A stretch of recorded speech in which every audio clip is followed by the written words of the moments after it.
Y vamos a abrir la palabra en el libro de San Juan, el capítulo 3.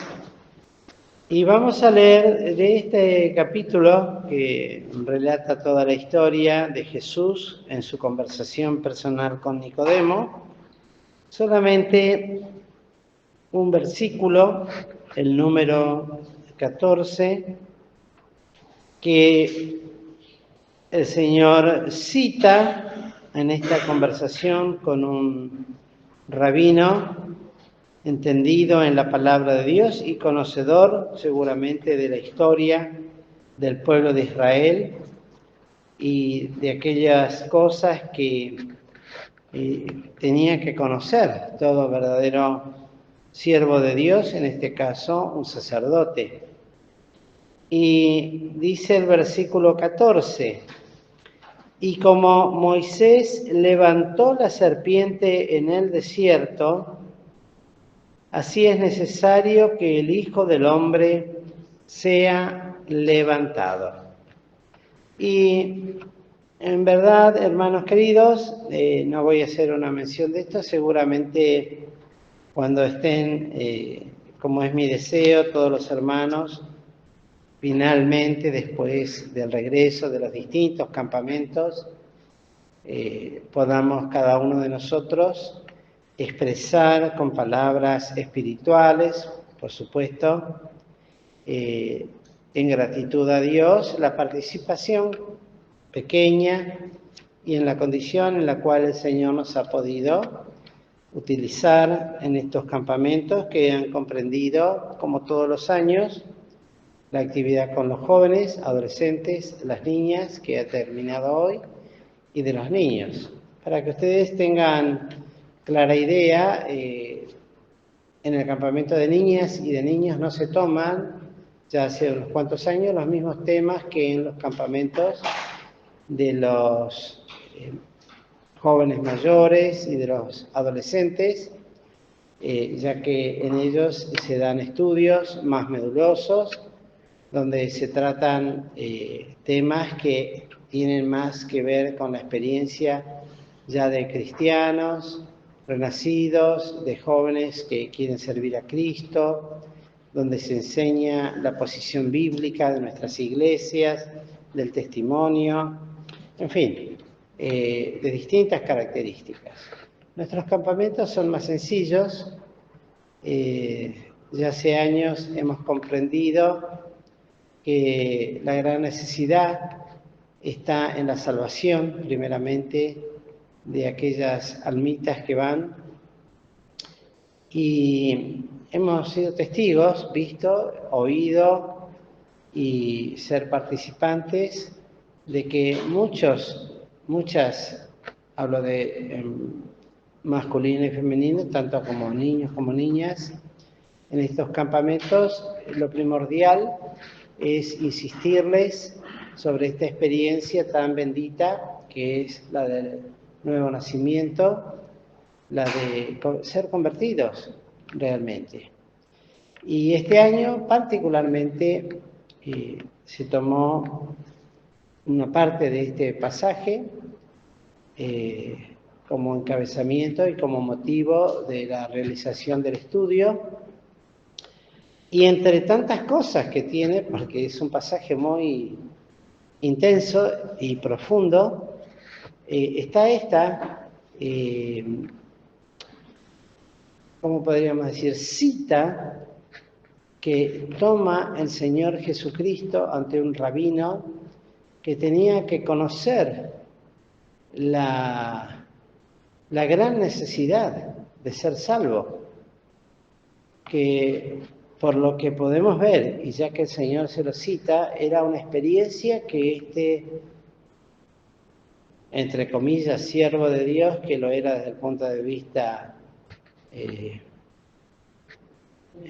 ¿cómo podríamos decir?, nominal, según la ley, pero que carecía totalmente de esta experiencia, toma este pasaje que fue una verdadera realidad también en el pueblo de Israel y que justamente está engarzado Engarzado quiere decir cuando está metido dentro de un broquel tan importante como lo es todo el capítulo 3 de Juan, donde el Señor desarrolla de forma particular esta conversación con este hombre que en verdad era sincero cuando se acercó al Señor de noche y le dice esto, como Moisés, le trae a la memoria a Moisés, a los cuales ellos tenían como lo supremo, no había nada más importante que la palabra de Moisés en cuanto a la ley y el conocimiento de la palabra. Y les dice, como Moisés levantó la serpiente en el desierto. Una frase muy cortita, pero que para entenderla bien, especialmente para los que son nuevitos y tal vez necesiten ser, y aún a nosotros nos sirve como dato importante esto, podemos ver en Números, el capítulo 21,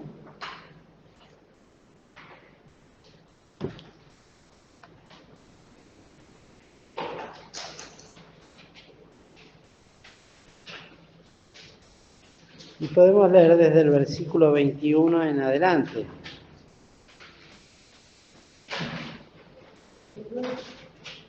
Números 21. Desde el versículo 1. Nos dice así la palabra del Señor. Y oyendo el cananeo, el rey de Arad, el cual habitaba al mediodía, que venía Israel por el camino de los centinelas, peleó con Israel y tomó de él presa. Entonces Israel hizo voto a Jehová y dijo: si en efecto entregares a este pueblo en mi mano, yo destruiré sus ciudades. Y Jehová escuchó la voz de Israel y entregó al cananeo y destruyólos y ellos a sus ciudades. Y llamó el nombre de aquel lugar Horma, que significa destrucción, según la cita al costadito en el centro, ¿no? Donde están los textos. Y partieron del monte de Or, camino del mar Bermejo, para rodear la tierra de Edom, y abatióse el ánimo del pueblo por el camino. Y habló el pueblo contra Dios y Moisés, y dijeron: ¿por qué nos hiciste subir de Egipto para que muramos en este desierto, que ni hay pan, ni agua, y nuestras almas tienen fastidio de este pan tan liviano?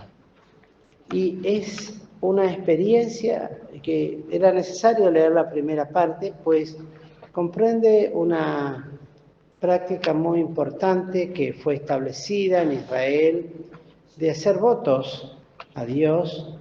Los votos eran promesas firmes que no debían ser quebrantadas, debían ser cumplidas, que no se podía hacer un voto en vano sin que esto afectara la dignidad de Dios, porque era como burlarse de Dios y que Dios se enojara. Así lo aclara en Eclesiastés cuando dice: cuando hicieres votos a Dios, que los cumpla. Después, si quieren, lo podemos leer ahí en Eclesiastés, capítulo 5. Pero acá hicieron un voto porque fueron enfrentados contra un rey y sufrieron una batalla y una pérdida.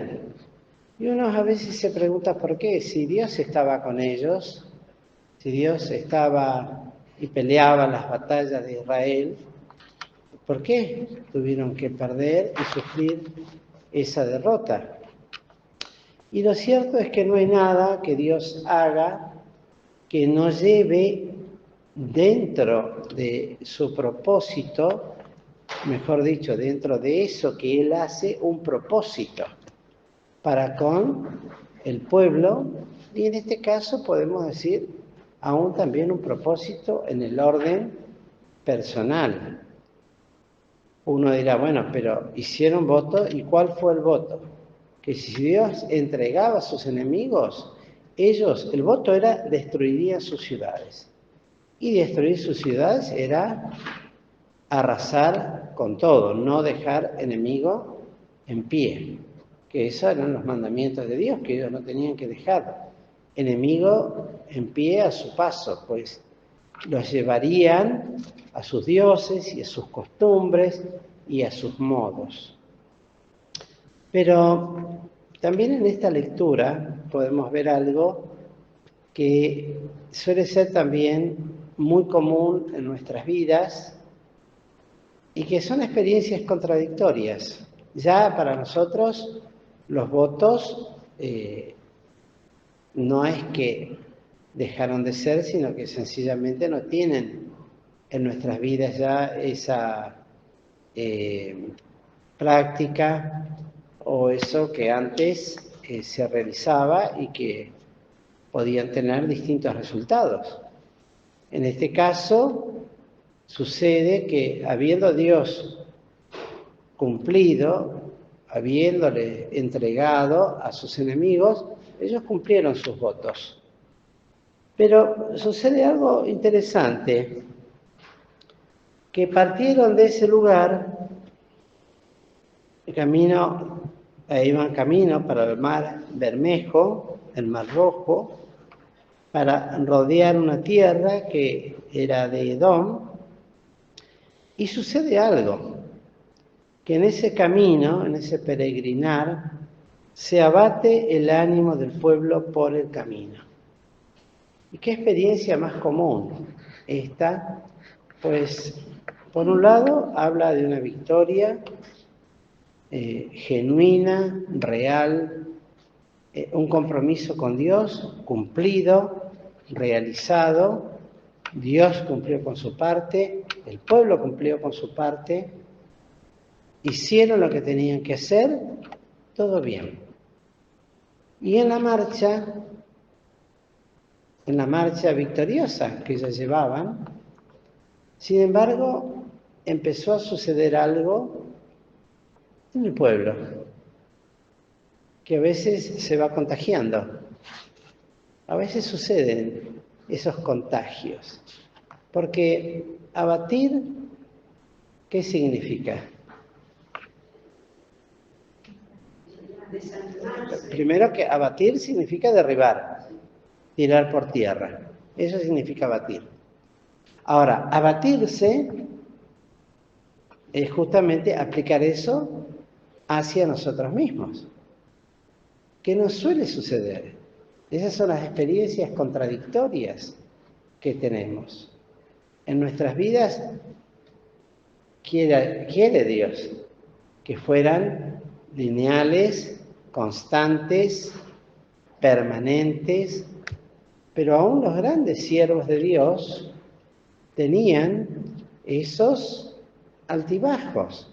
Lo vemos en siervos como Elías, un hombre capaz de matar a más de 400 profetas de Baal con sus manos o hacer que el pueblo los matara, derribarlos, hacer la obra milagrosa de que fuego del cielo descendiera y quemara todo el sacrificio, todo el buey que había sido puesto ahí, lamer el fuego todo, el agua, quemar la leña, quemar el sacrificio, y todo el pueblo dijera, Jehová es Dios. Y entonces, qué victoria. Y a las pocas horas, cuando Jezabel se entera de lo que pasó con sus protegidos, que eran sus sacerdotes paganos, idólatras, sentencia: así me haga Dios y así me añada si a esta hora no está Elías igual que los sacerdotes que él había matado. Y lo contrastante de esto en Elías fue que en un momento tuvo el coraje, la fortaleza, el ánimo, un carácter único, una fortaleza única de matar y ejecutar a todos los enemigos de Dios, sin embargo tuvo miedo de la amenaza de una mujer y huyó. Es otra historia, pero para comparar, ¿verdad? Que esto ha sucedido muchas veces en las experiencias de los siervos de Dios. Y también sucedió en el pueblo. Venían de una victoria semejante, pero por alguna razón, y eso a veces comienza por uno que empieza a ser... Una de las cosas que caracterizó siempre al pueblo de Israel fueron las murmuraciones, que comenzaban no justamente en los que eran propios del pueblo, sino los que los habían acompañado y la multitud de personas que habían salido con ellos del pueblo. Y fíjense cuál fue la razón de su abatimiento. Lo dice claramente la Escritura, que en ese camino que iban rodeando, empezaron a murmurar, y siempre lo mismo, ¿no? Contra Dios y contra Moisés. Empezaron a murmurar.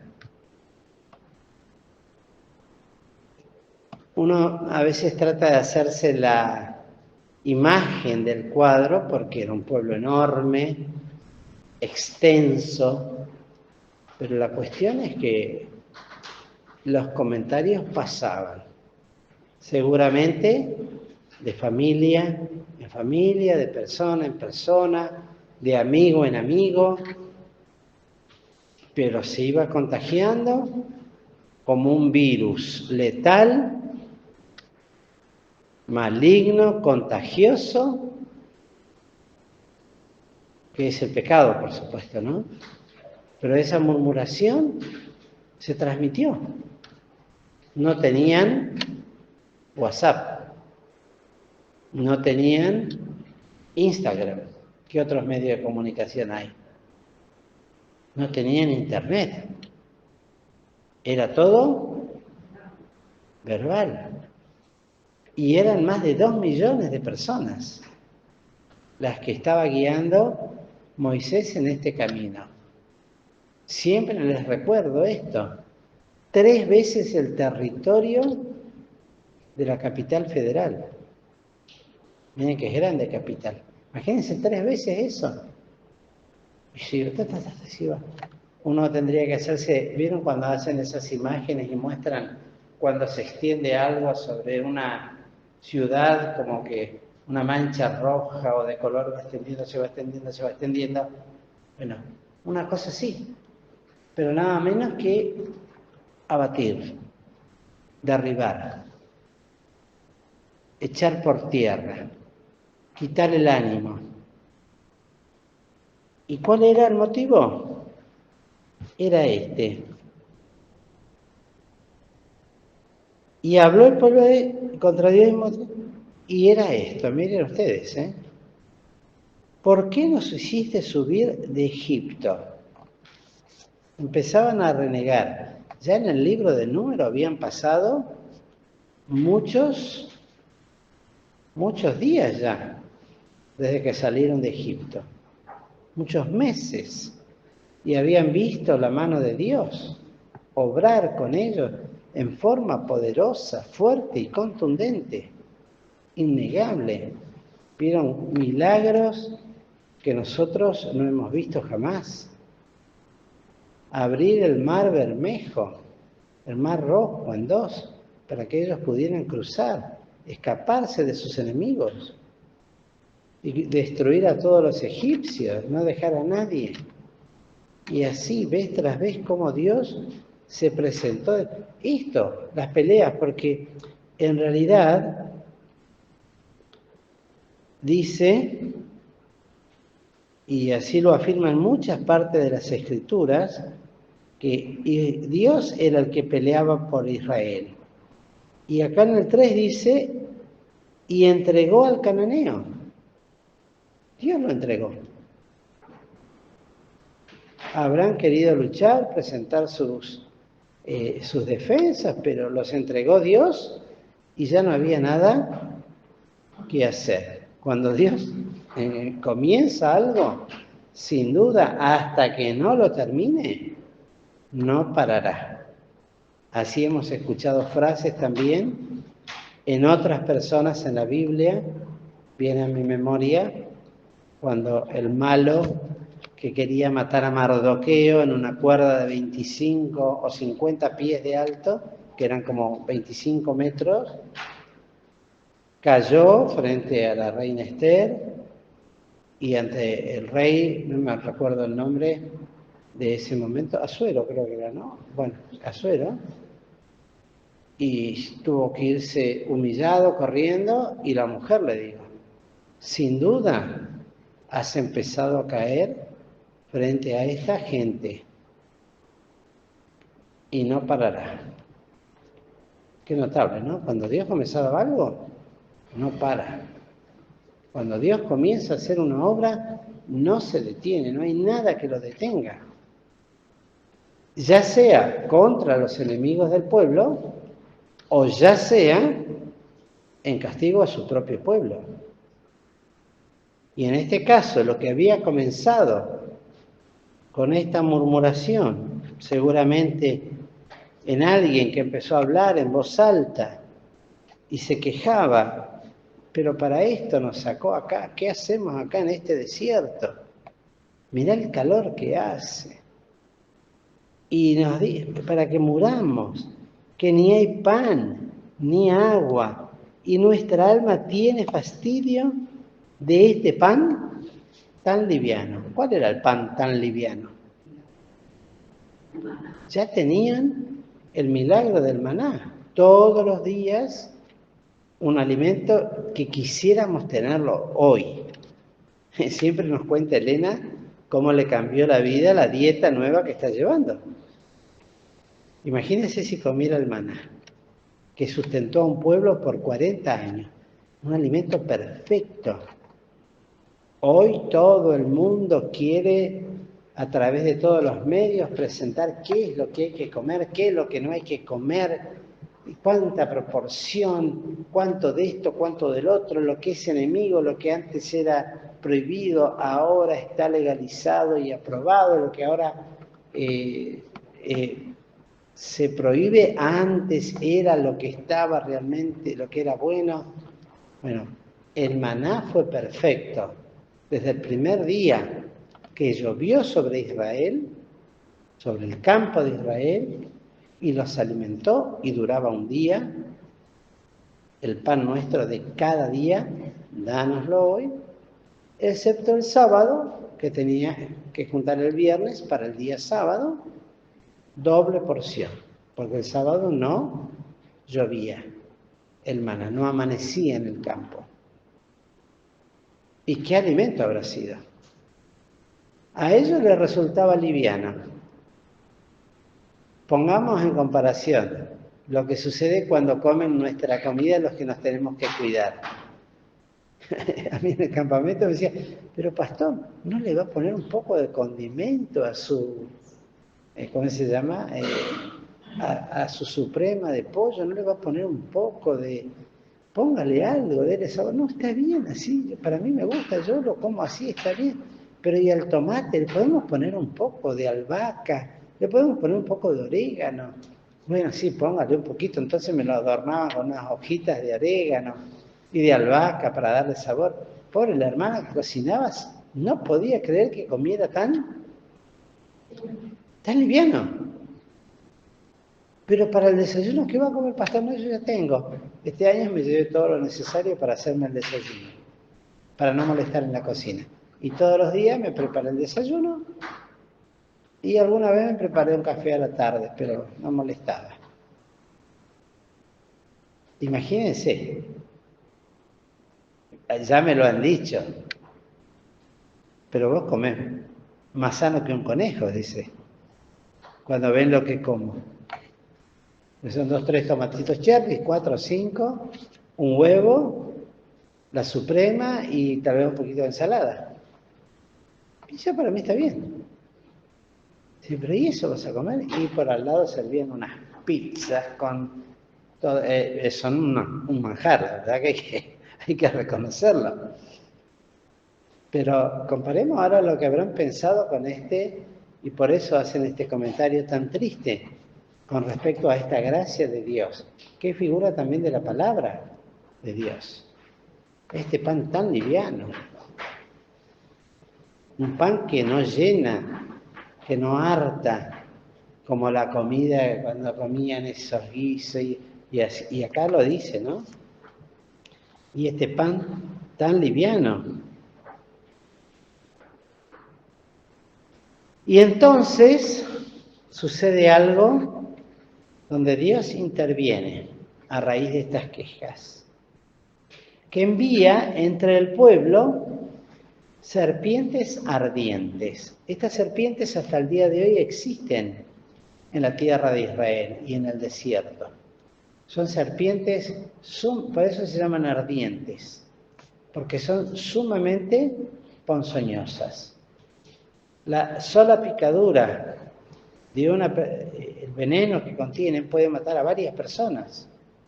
Y morder a una persona, picar a una persona, era sentencia de muerte, porque antes no había el suero antiofídico que existe hoy para las picaduras específicas de determinadas serpientes, que algunas, por supuesto, son absolutamente ponzoñosas. El otro día, por pura curiosidad, me puse a averiguar cuál era la serpiente más, no me acuerdo ni el nombre, en África, pero con una sola picadura, con lo que contiene el veneno de su picadura, que es más que la mamba negra todavía, puede llegar a matar hasta 20 elefantes. Imagínense, los elefantes y los leones la evitan. Cuando la ven, disparan, no quieren saber nada, porque saben que se mueren si los pica. Bueno, estas serpientes, Dios las envió. Así como envió las langostas sobre Egipto, envió sus piojos sobre Egipto, envió las plagas. Esto fue una plaga, no era que andaba una serpiente entre 2 millones de personas. Se llenó de serpientes, por todos lados, por todos lados. Y estas serpientes hacen una figura muy clara de la paga del pecado, que es la muerte. Por eso siempre decimos, pobre, está recansada, sí. No te hagas problema. Yo estaría al lado de ella si pudiera, pero bueno. Ustedes imagínense, es la paga del pecado, que es la muerte. Porque a todo ser humano, todos hemos nacido pecadores y a todos nos picó la serpiente del pecado. Y todos hemos sido inoculados desde nuestro nacimiento por el pecado. Eso está representando esta figura. Por eso el Señor la cita y se la cita a Nicodemo. Y lo que después sucede, porque el amor de Dios y la misericordia de Dios es tan grande que esto podía haber exterminado el pueblo realmente. Podía haber exterminado el pueblo. Y dice, y Jehová envió entre el pueblo serpientes ardientes que mordían al pueblo. No se andaban con vueltas. Y murió mucho pueblo de Israel. No da el número. No da el número, pero sí que morían. Que caían como moscas, como quien dice, ¿no? Y entonces el pueblo vino a Moisés y dijeron, pecado hemos de haber hablado contra Jehová y contra ti. ¿Qué hay acá?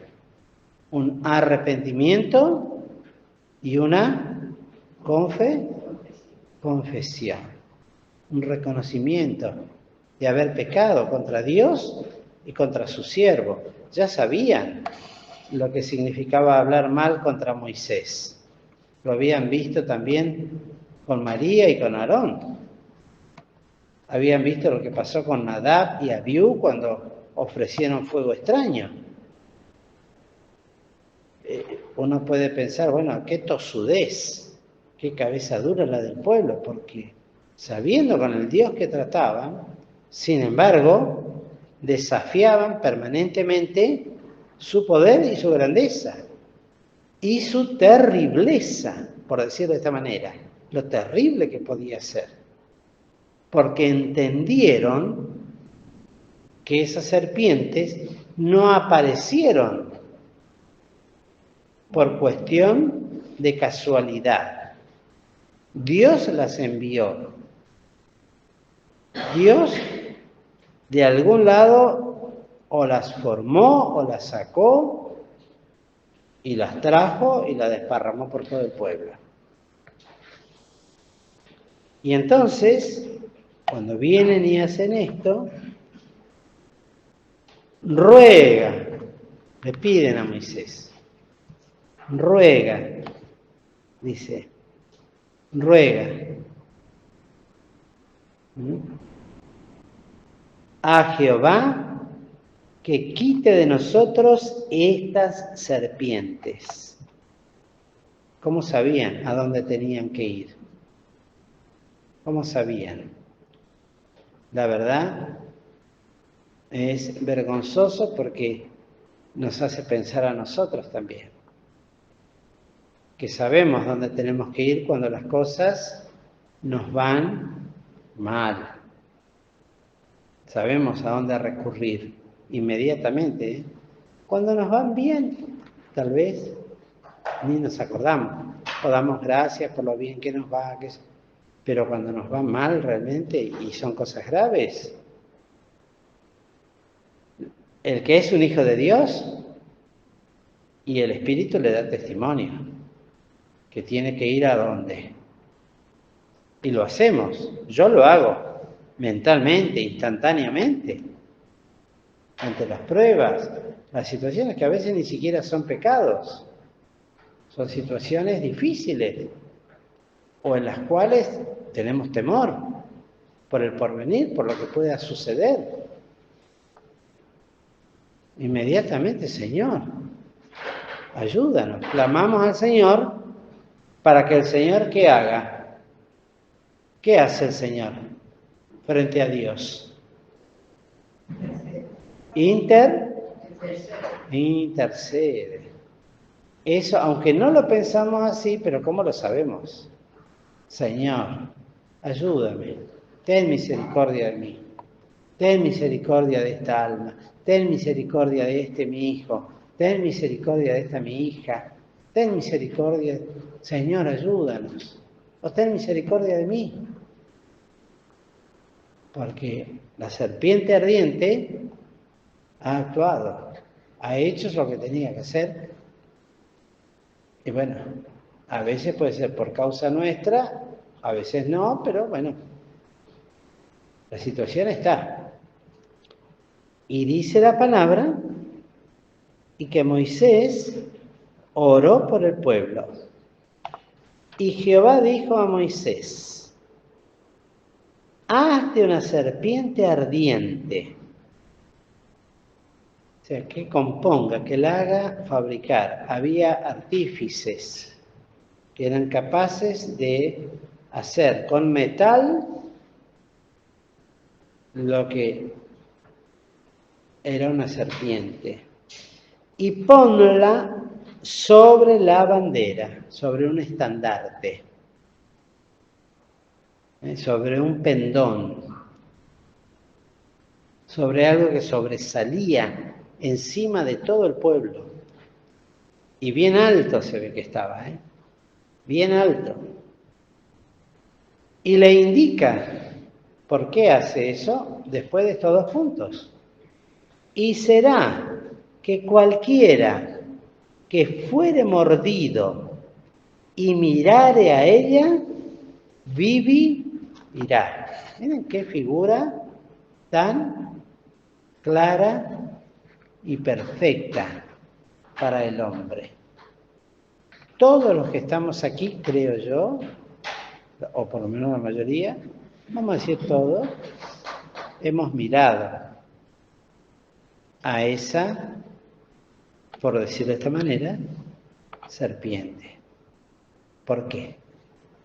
Porque siendo pecadores, Cristo murió por nosotros y se nos predicó y se nos enseñó que de la única manera que podemos tener vida eterna es mirando al Señor Jesús.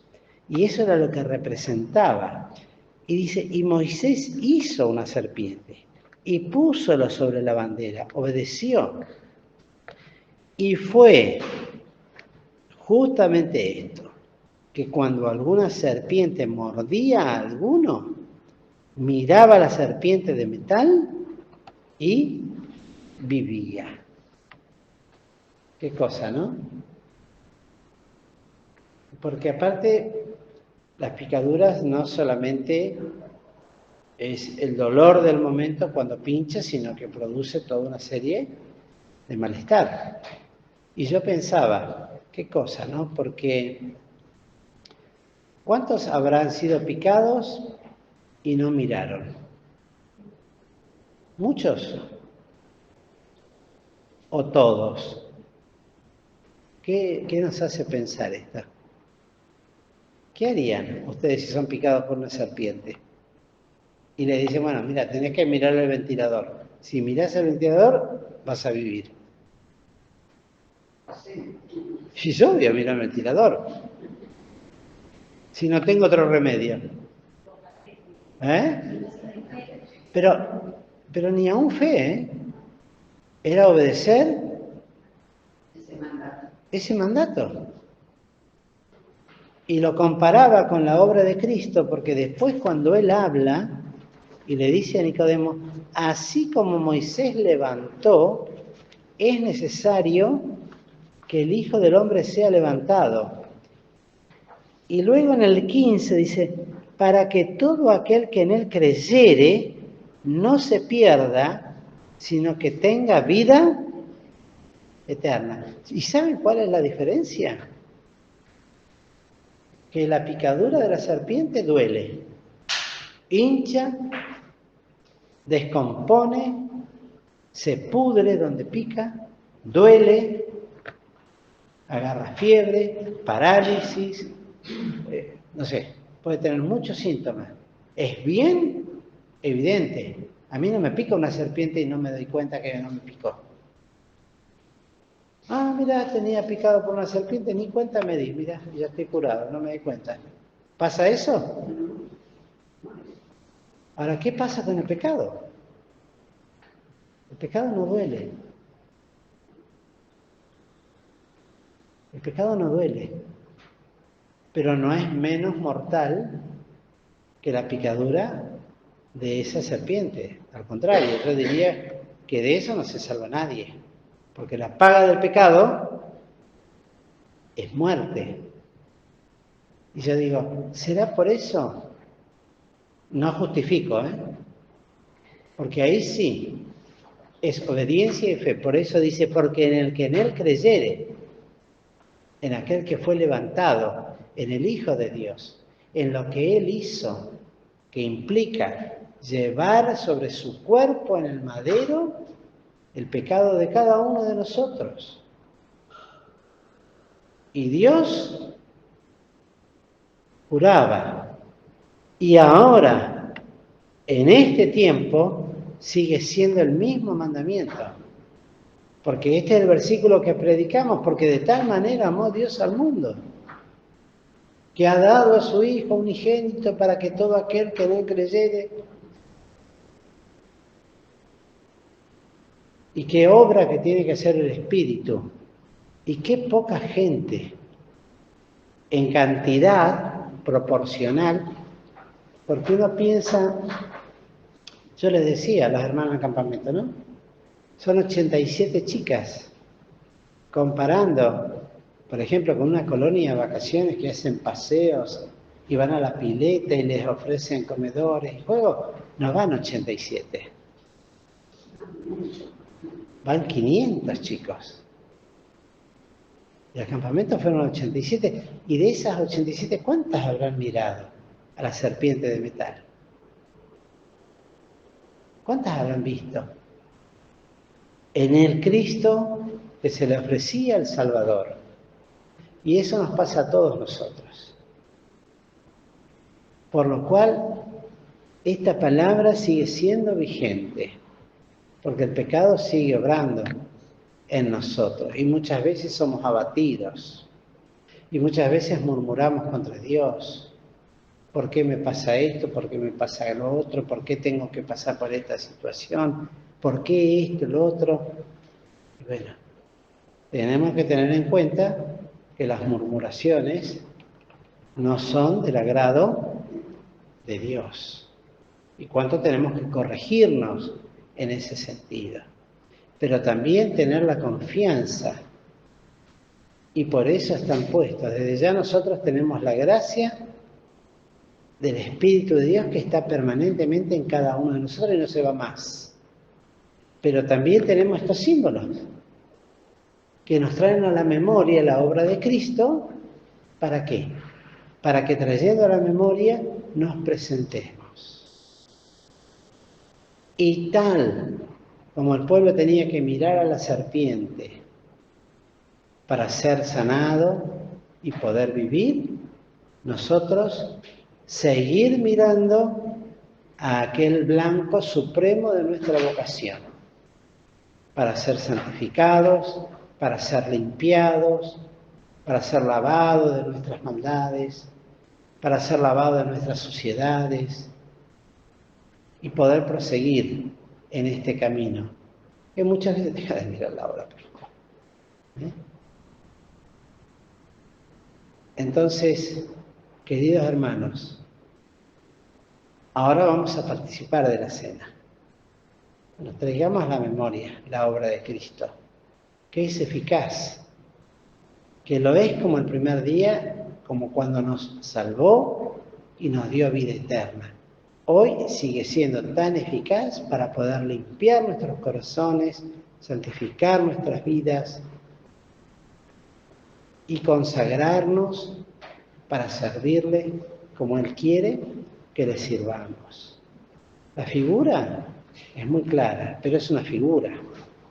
Lo real fue esto, para que todo aquel que en Él cree no se pierda, mas tenga vida eterna. Que el Señor nos bendiga y al participar de la copa y del vino, recordemos que Él fue el que pagó por cada uno de nosotros. Y que a través de eso que Él hizo, puede también seguir obrando hoy santidad, bendición, fidelidad en cada una de nuestras vidas. Y que podamos ser bendecidos, ¿sí? Que el Señor pues nos bendiga, queridos hermanos.